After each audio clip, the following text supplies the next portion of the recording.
Hey gang, so here's our problem that we've got. Looks like Ethan writes 1/6 of a page in 1/12 of a minute. How much time does it take him to write a full page?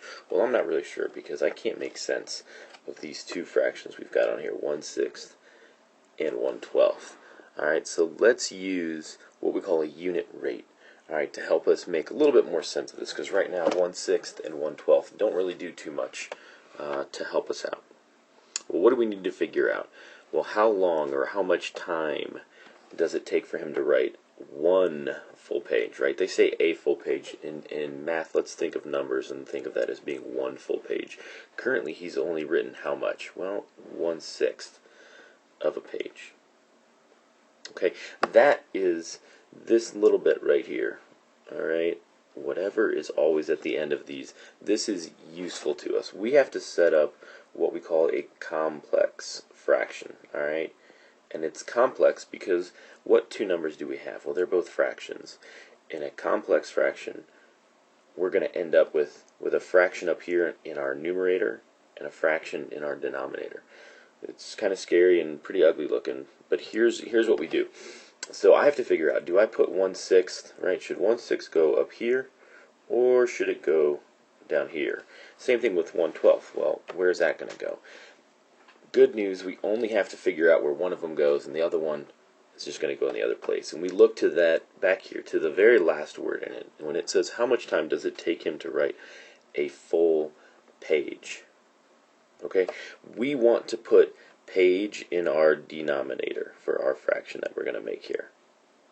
Okay, so which one is full page? Well, read your question again. Ethan writes 1/6 of a page in 1/12 of a minute. So what that means is now we have to put 1/6 down here. Our time, or 1/12, goes up here. Okay, now we're ready to solve this, finally. Alright, so what do? Well, we've got our problem. It looks like this: 1/12 over 1/6, or 1/12 divided by 1/6. So let's go ahead and rewrite that as 1/12 divided by 1/6. We're getting closer. What do we do now? Do we want to divide these fractions?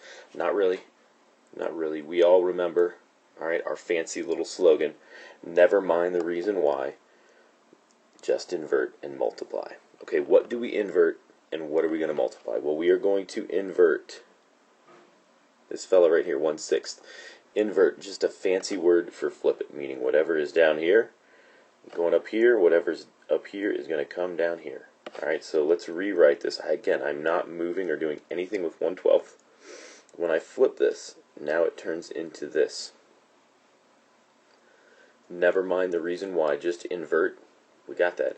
And multiply. So now I'm no longer going to divide. Alright, we are going to multiply now.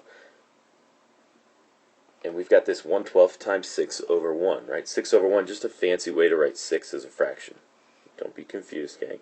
Here we go. We multiply straight across the top, straight across the bottom. So if we do this correctly, 1 times 6 will leave us with a 6. 12 times 1 should turn into 12. Are we done? Well, not really. Not really, because we're not going to leave 6 over 12.